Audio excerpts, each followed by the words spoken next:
구약성경 이사야서 41장 1절부터 10절에 있는 말씀 보겠습니다. 우리 가정에서 예배하신 분도 다 같이 우리 합심하여서 읽도록 합니다. 섬들아 내 앞에 잠잠하라. 민족들아 힘을 새롭게 하라. 가까이 나오라. 그리고 말하라. 우리가 서로 재판 자리에 가까이 나가자. 누가 동방에서 사람을 일깨워 공의로 그를 불러 자기 발 앞에 이르게 하였느냐. 열국을 그 앞에 넘겨주며 그가 왕들을 다스리게 하되 그들이 그의 칼에 티끌 같게 그의 활에 불리는 촉에 같게 하며 그가 그들을 쫓아가서 그의 발로 가보지 못한 길을 완전히 지났나니 이 일은 누가 행하였느냐. 누가 이루었느냐. 누가 처음부터 만대를 불러내었느냐. 나 여호와라. 처음에도 나요 나중 있을 자에게도 내가 곧 그니라. 섬들이 보고 두려워하며 땅끝이 무서워 떨며 함께 모여와서 각기 이웃을 도우며 그 형제에 이르기를 너는 힘을 내라 하고 목공은 금장색을 격려하며 망치로 고르게 하는 자는 매질꾼을 격려하며 이르되 땜질이 잘 된다 하니 그가 못을 단단히 박아 우상을 흔들리지 아니하게 하는도다.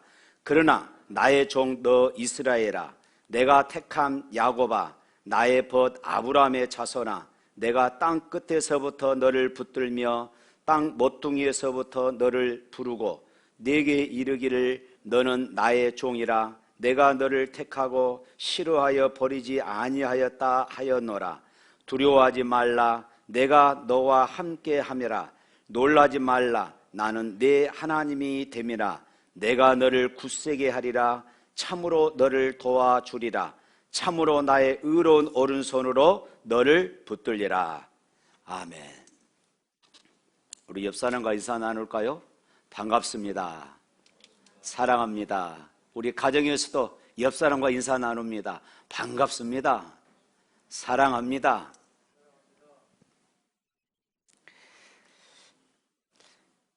별로 영혼이 없이 인사한 것 같습니다. 자, 중국에서 선교 활동을 했던 허디슨 테일러 선교사님의 일화 중에 한 부분입니다. 중국 선교의 전 일생을 바친 허디슨 테일러는 한동안 전도했는데도 그렇게 전도 열매가 나타나지 않는 것이었습니다. 그래서 이 선교사님이 전도 열매가 나타나지 않으니까 낙심되고 좌절이 되고 또 선교사로서의 그 사명들이 식어지기 시작했던 것입니다. 영적으로 육적으로 지쳐 있었습니다. 그러던 어느 날 성경을 읽다가 문득 눈에 띄는 성경 구절이 있었습니다. 히브리서 13장 5절 말씀, 이 말씀이 그에게 큰 확신을 주었던 것입니다. 거기에 보면은 내가 과연 너를 버리지 아니하고 과연 너를 떠나지 아니하리라. 할렐루야. 내가 과연 너를 버리지 아니하고 너를 떠나지 아니하리라. 이 말씀이 테일러 선교사님에게 다시 용기를 불러일으키는 그런 말씀이 되었습니다. 그런 이 말씀을 듣고 그때 받은 감동을 일기에 이렇게 적어 놓았습니다. 내가 정신적으로 침체되어 있을 때에 나는 마치 주님이 나를 떠나신 줄 알고 불신 속에 살았음을 고백합니다. 그러나 주님은 결코 나를 떠나지 않으셨습니다. 내 인생을 주님이 돌보시는 이상 나는 염려할 것이 하나도 없습니다. 할렐루야. 이 구원의 하나님은 나를 떠나지 않고 항상 내 곁에서 나와 함께 하신 분이심을 발견하고 하나님을 찬양하며 다시 한번 사명을 불태웠던 그의 일세 간증을 이렇게 했습니다. 오늘 우리의 삶의 현장에는 다양한 두려움들이 다양한 염려들이 있습니다. 건강에 대한 염려, 또 경제에 대한 염려, 자녀의 미래에 대한 염려, 두려움, 특히나 요즘에는 코로나19로 인한 그런 삶의 두려움들이 있습니다. 막연한 이런 두려움이든 구체적인 두려움이든 우리는 이 불확실한 미래에 대한 염려와 두려움의 그림자 속에 덮여서 살아가고 있는 것입니다. 오늘 봉독한 이 말씀은 그런 불안한 미래, 불안한 내일에 대해서 두려움 속에서 떨고 있는 유다 백성들에게 들려주시는 하나님의 위로의 말씀, 하나님의 격려의 말씀입니다. 이사야 선지자는 당시 국제 정세가 요동치는 기원전 7세기, 8세기경에 활동했던 선지자입니다. 당시 북왕국 이스라엘은 이미 아수리에게 멸망을 당하고 말았습니다. 남왕국 유다는 그런 동족들이 잔인하게 죽임을 당하고 고통하는 모습들을 옆에서 지켜보았습니다. 그런데 그 먹구름이 이제 점점 이 남왕국 유다에게 들이고 있었던 것입니다. 백성들은 하나님의 품을 떠나 패역한 길로 걸어갑니다. 하나님 대신에 그들은 우상을 숭배했습니다. 이런 안타까운 상황을 바라보면서 이사야 선지자는 장차 유다 백성들에게 임할 하나님의 진노의 말씀을 선포합니다. 그리고 그들이 이제 바벨론에 끌려가서 말할 수 없는 고통을 당하고, 그리고 전쟁통에 수없이 많은 사람들이 죽임을 당하고 기근과 전염병에 고통을 당하게 될 것이라고 말씀합니다. 그들은 하나님이 임재하시는 상징을 믿고 있었던 성전의 모든 성물들을 이제 다 탈취를 당하게 되어집니다.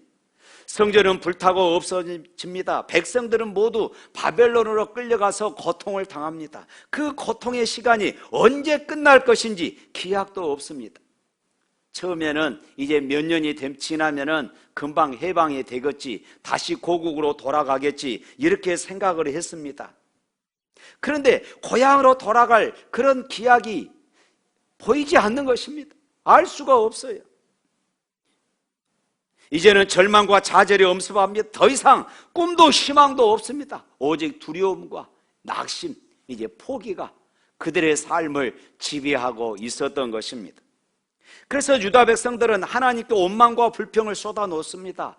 이것이 이사야 40장에 기록되어 있는데 27절에 보면은 왜 우리의 갈 길을 보여주지 않습니까? 왜 우리의 억울한 탄식을 하나님은 외면하십니까? 이렇게 하나님을 향하여서 그들은 원망했습니다. 그때 하나님께서 들려주는 말씀이 있습니다.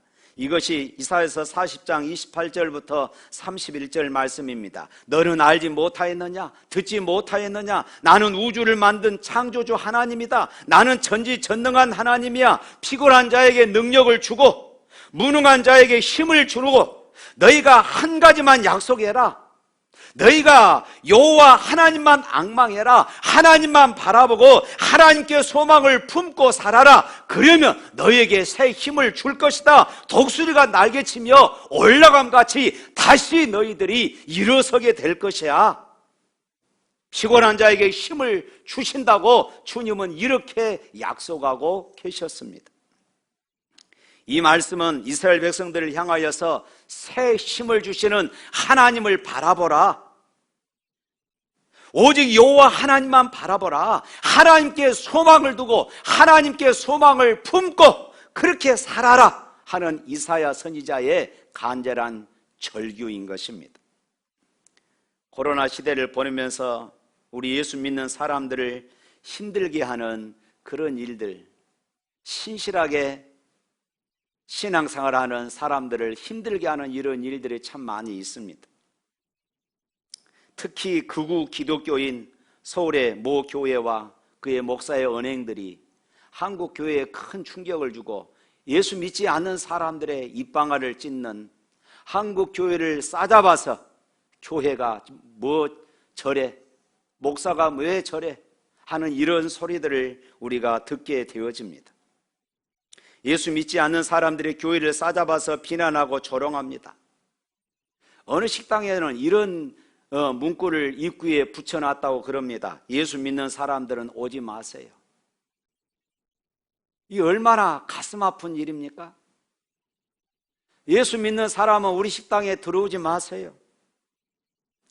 행정관청에서조차 코로나 확산의 주범을 교회로 생각하고 대면 예배를 금지시켰습니다. 이제는 전도할 수 없는 그런 시대가 되어버린 것 같습니다. 믿음이 약한 그리스도인들은 부끄러워서 더 이상 교회를 다닐 수 없다고 교회를 떠나는 그런 이들도 많이 있다고 그럽니다. 이러한 현실에서 우리가 어떻게 살아야 할까요? 이러한 현실에서 우리 신실한 그리스도인들이 어떻게 살아야 합니까? 성경의 해답은 이럴 때일수록 하나님만 바라라고 말씀합니다. 할렐루야. 하나님께 소망을 두고 살라고 그렇게 말씀하고 있어요. 교회는 좌판이 우판이 없습니다. 교회는 모두 다 예수님 파인 줄로 믿습니다. 오늘 성경은 분명히 말씀하고 있습니다. 하나님만 바라라.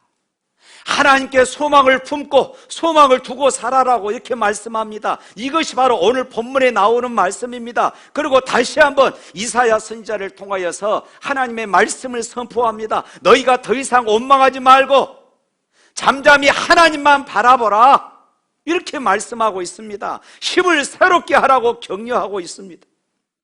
너희들이 비록 우상을 숭배하고 폐역한 길로 걸어와서 지금 이러한 고통을, 이러한 고생을 하고 있지만은 다시 한번 힘을 내라고 이렇게 말씀하고 있어요.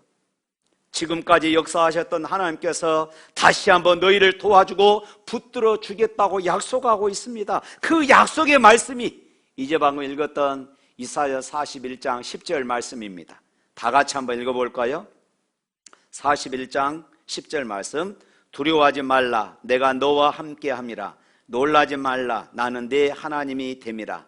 내가 너를 굳세게 하리라. 참으로 너를 도와주리라. 참으로 나의 의로운 오른손으로 너를 붙들리라. 할렐루야. 하나님은 오늘 우리를 향하여서 두려워하지 말라, 이렇게 강조하고 계셔요.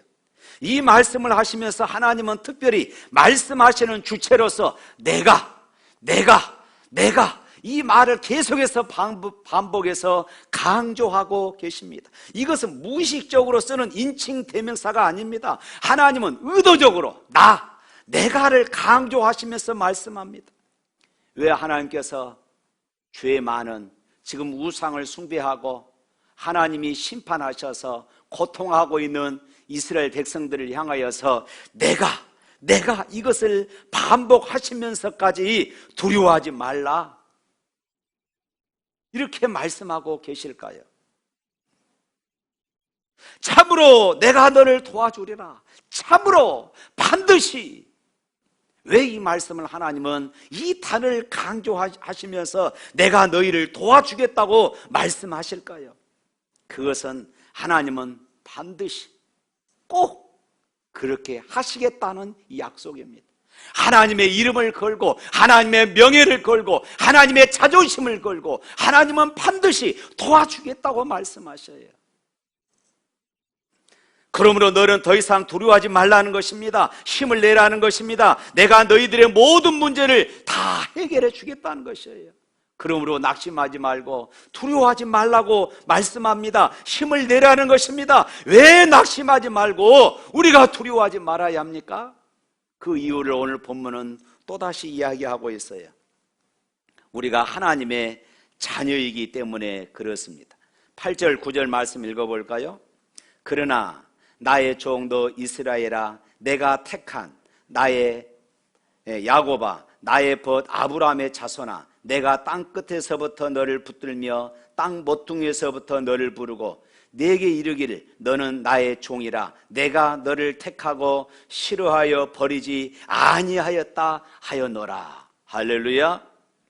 저는 이 코로나19 시대를 보내면서 왜 우리가 이런 환경 속에서도 낙심하지 말고 두려워하지 말아야 하느냐, 그것은 오늘 말씀에 보니까 우리가 하나님의 택한 백성이기 때문에 그렇습니다. 할렐루야. 부모는 자녀에 대해서 모든 것을 책임을 집니다. 어떤 상황에서도 부모는 자식 편에서 변호를 합니다. 심지어 남의 물건을 훔치다가 걸려서 경찰서에 붙잡혀간 자식이라 할지라도 내 아들은 그렇지 않다고, 내 아들이 그럴 수 없다고 이렇게 항변을 하는 것이 바로 부모입니다. 자식이 여럿이면 잘나고 똑똑한 자식보다는 못난 자식에게 더 사랑을 쏟아붓습니다. 이것이 바로 부모의 마음입니다. 왜 하나님께서는 애타는 마음으로 유다 백성들을 향하여 이런 사랑의 마음을 쏟고 계실까요? 이제 방금 읽었던 8절 9절 말씀 다시 한번 읽어봅니다. 그러나 나의 종 너 이스라엘아, 내가 택한 야곱아, 나의 벗 아브라함의 자손아, 내가 땅 끝에서부터 너를 붙들며 땅 모퉁이에서부터 너를 부르고 내게 이르기를 너는 나의 종이라, 내가 너를 택하고 싫어하여 버리지 아니하였다 하였노라. 바로 이것입니다. 지금 유다 백성들은 우상 숭배하고 패역한 길로 걸어가고 있습니다. 그 결과 멀리 땅끝 바벨론에서 압제를 당하고 있습니다. 고통과 신음 속에서 눈물로 세월을 보내고 있습니다. 그들의 모습을 오늘 14절에서는 버러지 같은 너 야곱아, 버러지로 그렇게 비유합니다. 때로는 지렁이로 이렇게 비유를 해요. 야곱은 파란만장한 삶을 살았던 사람입니다.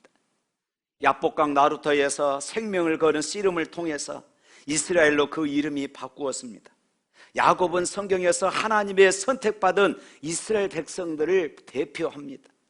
그런데 지금 유다 백성들의 모습이 바로 발로 밟히는 지렁이와 발로 밟히는 버러지와 같은 아무 힘도 쓸 수 없는 그런 상태라는 것이에요. 멀리 땅끝에 끌려와서 고통을 당하고 있습니다.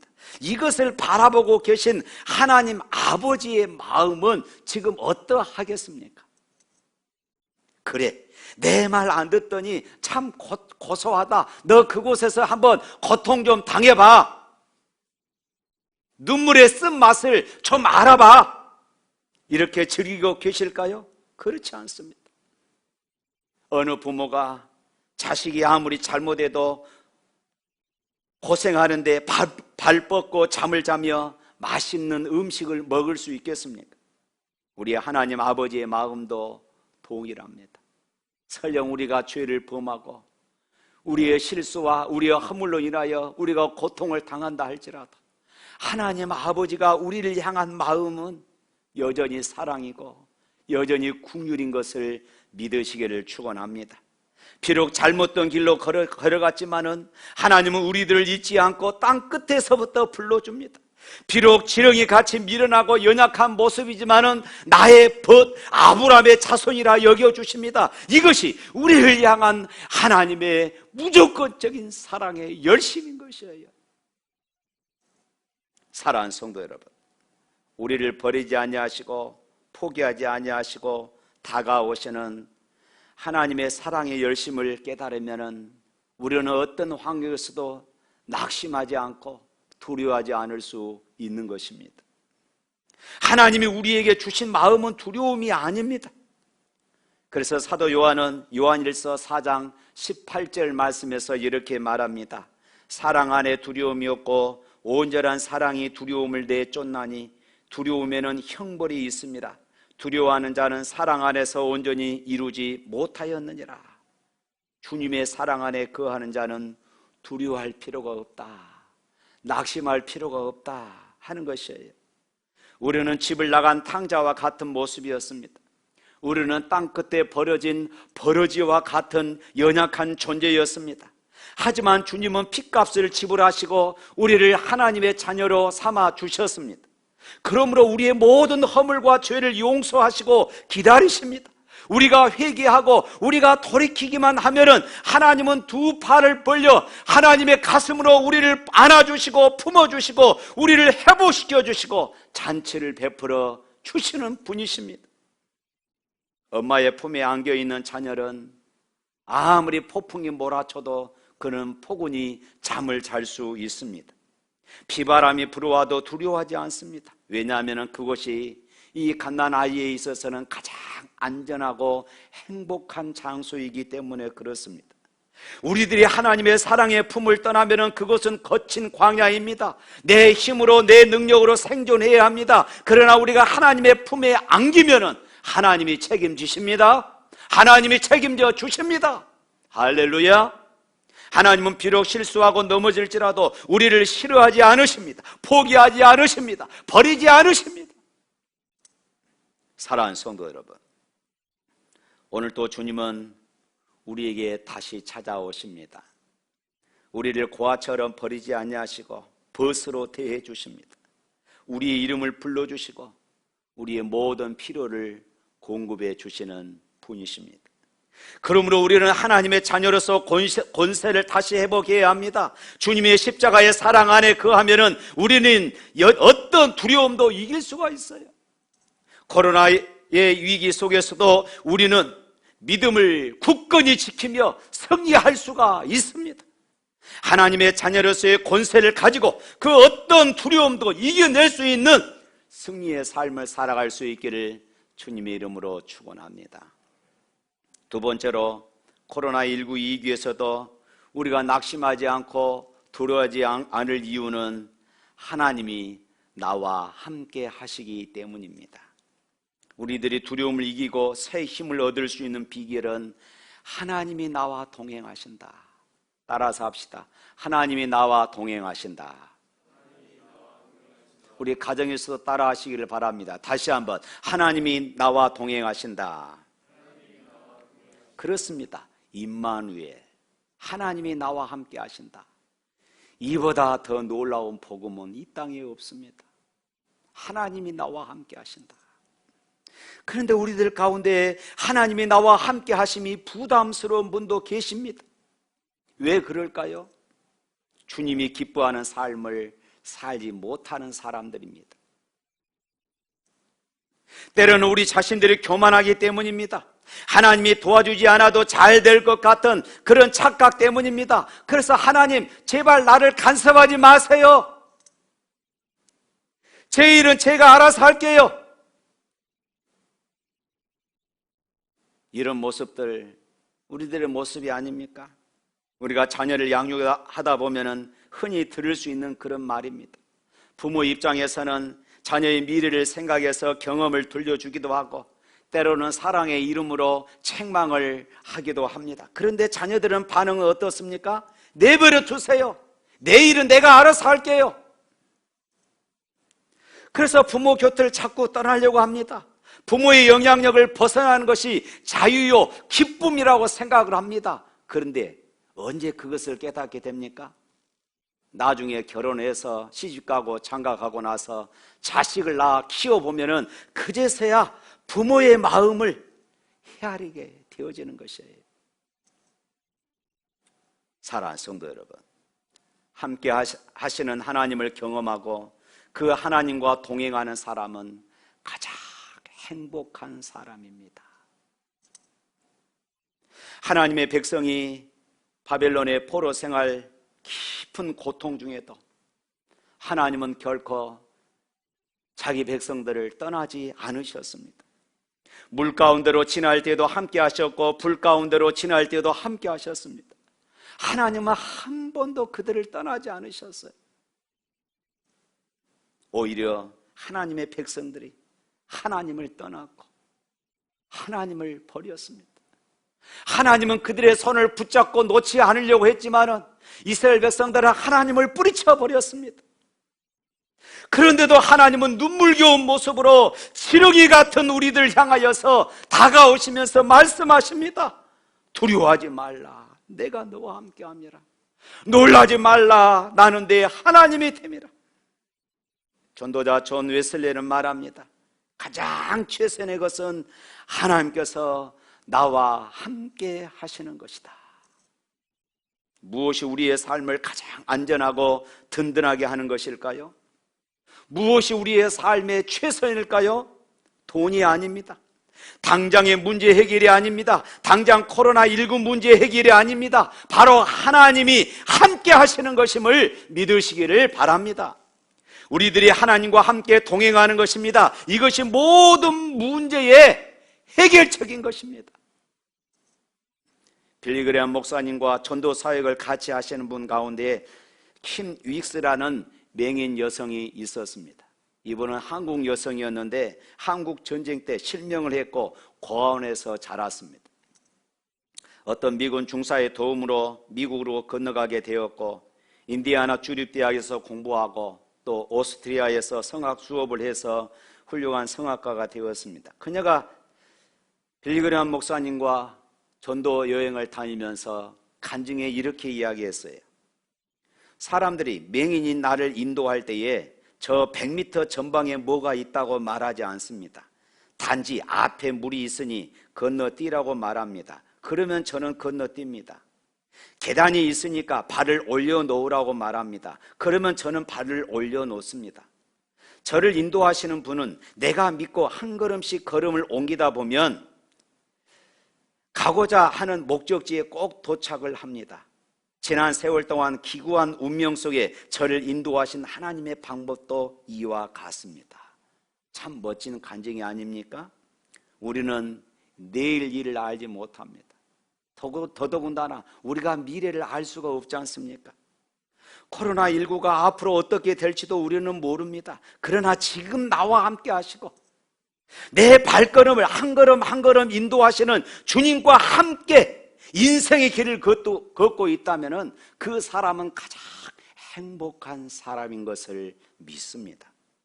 다윗처럼 사망의 음침한 골짜기를 걸어가도 주님이 함께 계심을 믿는 자는 두려움이 없습니다.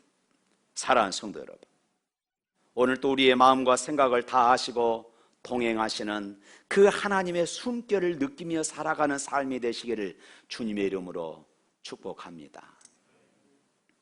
그러면은 하나님이 왜 우리와 이렇게 함께 하실까요? 하나님의 우리의 삶을 간섭하시기 위해서 우리와 함께 하시고 우리와 동행하시는 것일까요? 그렇지 않습니다. 우리를 도와주시기 위해서입니다.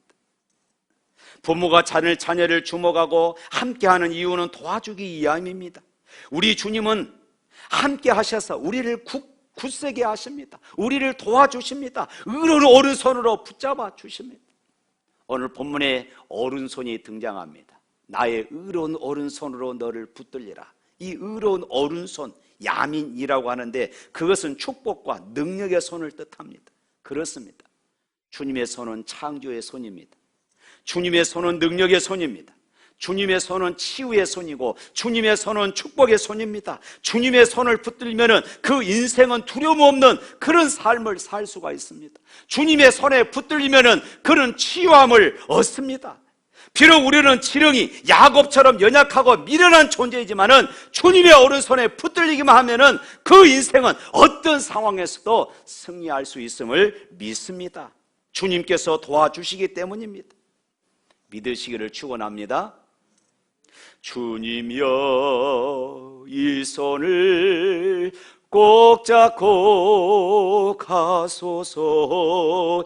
약하고 피곤한 이 몸을 폭풍의 흑암 속에 치사 빛으로 손잡고 날 인도하소서. 이제는 또 이렇습니다. 인생이 힘들고 고난이 닥칠 때에 주님여 날 도와주소서. 외치는 이 소리에 귀 기울이시사 손잡고 날 인도하소서. 할렐루야. 이 주님의 손에 붙잡히시기를 주님의 이름으로 축원합니다. 사랑하는 성도 여러분, 여러분은 지금 어떤 상황에 처해 있습니까? 지렁이 야곱과 같은 모습으로 땅끝 모퉁이에서 신음하고 있지는 않습니까? 자신의 환경 때문에 원망하거나 불평하거나 낙심하는 이런 삶을 살고 있지는 않습니까? 혹시는 실패하여 좌절하신 분 계십니까? 고난과 실패는 결코 인생의 낭비가 아님을 기억하시길 바랍니다. 믿음의 사람에게는 실패는 새로운 출발점이 되기 때문에 그렇습니다. 실패는 포기하라는 신호가 아닙니다. 방향을 바꾸어 새롭게 시작하라는 그런 하나님의 뜻입니다. 우리는 주님의 택하신 백성입니다. 할렐루야. 주님은 오늘 또 우리 곁으로 다가오셔서 우리와 항상 함께 하십니다. 너는 나의 벗이라고 인정해 주십니다. 주님의 오른손으로 붙잡아 주십니다. 주님의 이름을 불러 주십니다. 우리의 눈물을 닦아 주십니다. 우리의 상한 마음을 치유하시고 만져 주십니다. 우리의 모든 부족과 결핍을 풍족하게 채워 주시는 분이십니다. 코로나19 시대 이 믿음으로 함께 이겨나가기를 주님의 이름으로 축복합니다.